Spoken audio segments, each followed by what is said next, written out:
Coach, kita masuk ke soal taktik. Tadi Coach mengatakan biasanya Belanda itu 4-3-3 sepak bola menyerang, position ball yang kemarin juga disampaikan oleh Patrick Ya, ketika ya, konferensi pers. ya. Tapi masalahnya adalah selama 5 tahun ini kita selalu main 3-5-2 dengan melakukan transisi menyerang. Ya atau 3-4-3 lah. 3-4-3. Ya. Tom Hay yang menjadi kunci di situ. Ya. Gimana ini bisa merubahnya? Apakah akan cepat, akan mudah, atau akan sulit untuk bagi pemain? Oke, gini. Lu waktu kecil lu suka makan apa? Suka makan ayam goreng. Ayam goreng. Oke, lu dari kecil makan ayam goreng. Oke. Di usia 20 tiba-tiba lu suruh makan steak. Lu makan steak 2-3 tahun. Habis 3 tahun lu mendadak kembali ke ayam goreng. Lu nikmati nggak? Nikmatin aja sih. Lu naik sepeda. Lu dari kecil belajar naik sepeda. Mendadak lu 10 tahun nggak naik sepeda. Emang lu nggak bisa naik sepeda lagi? Kalau kita bicara budaya bermain sepak bola, dari usia dini main. Dari usia 6-7 tahun ke 20 tahun. Mendadak main 3-4-3. Mereka berusaha untuk menjalankan sistem ini. Tapi yang gue dengar juga bukan Messi saja, Kevin Dix pun gak setuju dengan sistem ini. Ini yang gue dengar. Gak setuju tuh karena apa? Karena dia terbiasa dengan main. Gak jalan sistemnya. Lu gak bisa memenangkan cuma ngandelin counter attack. Ngandelin transisi. Karena salah satu kalimat yang kemarin disampaikan Patrick adalah ketika kamu ingin menang, kamu harus mencetak gol. Ya. Mencetak gol ini menjadi masalah di Lu timnas. tahu filosofinya apa? Pep itu duta besar total football, anak buahnya Johan Cruyff.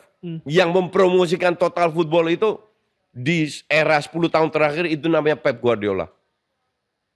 Filosofinya kayak apa? Simple.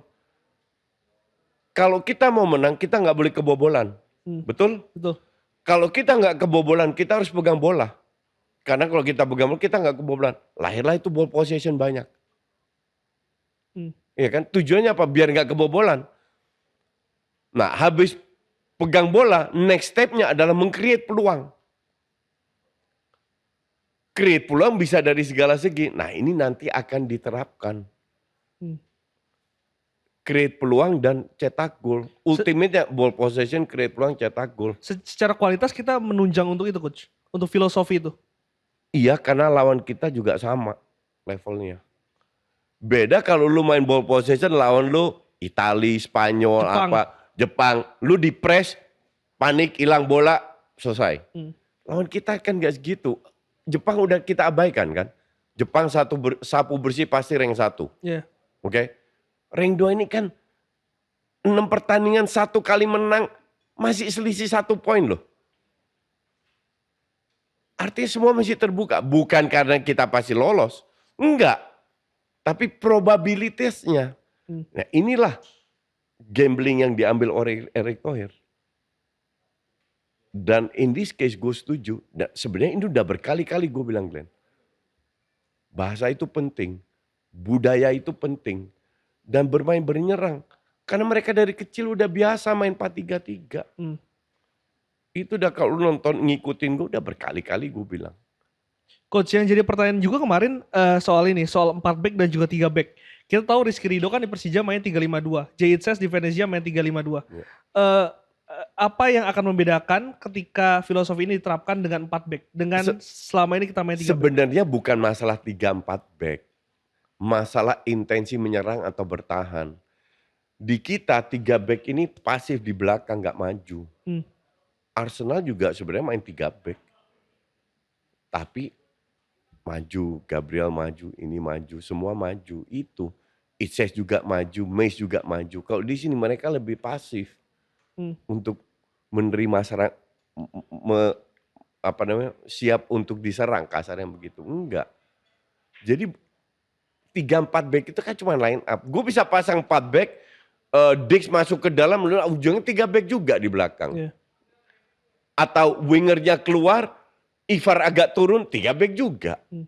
Ya, ini kan cuma geser-geser pemain. Bukan masalah itu, tapi intensi. Dan kalau lu bicara, emang Itses seumur hidup main 3 back terus? Enggak juga sih. Kan enggak, kan baru di Venezia. Waktu dia kecil sama emang dia main 3 back. sampai dia besar sebelum ke kan enggak. Nah kalau Rizky Ridho gue nggak tahu. Ya Rizky Ridho harus bisa adaptasi dengan sistem baru. Kalau enggak ya susah masuk. Siapa yang akan menjadi kunci coach dalam filosofi yang nanti yang diterapkan menurut coach? Tom Haye. Tetap Tom Haye. Ya. Tapi dia akan lebih diberikan free roll kayak Marcelino, lebih bekerja sama dengan Marcelino, ngebantu siapa yang di depan. Either itu strike oleh Romani lah, Milano Jonathan lah, siapalah orangnya itu. Siapapun orangnya, bisa juga Sananta. Bisa juga bilang, oh, gue mau main real striker. Ya, itu Fisik juga kuat. Itu juga yang jadi ini ya. Ya. Jadi belum bisa dipakai timnas kita adalah striker murni ini belum bisa masuk Ya, formulasi. Nah ini tugas Alex Pasto, Danny Lansat ngelihat. Evaluasi pertandingan lawan AFF, lihat pemain muda siapa di situ. Kualifikasi 6 match ini semua akan sampai detailnya akan dicek lagi. Seberapa penting sih coach melibatkan pemain dalam menentukan taktik? Penting, terutama pemain senior. Itu hal yang normal di Belanda, diskusi dengan pemain. Terutama pemain senior ya, dengan kapten, dengan ya berapa pemain senior lah. Normal itu. Kenapa? Karena nanti pada saat ada yang nggak paham atau tidak setuju pemain juniornya, sama yang senior bisa dijelaskan. Jadi itu normal. Gue juga kaget pas gue denger ternyata nggak terjadi di timnas kita. Diskusi masalah taktikal. Kalau nggak ada friksi itu kan antar pemain. Ya, dan ya budaya itu sih yang menjadi menjadi masalah ya.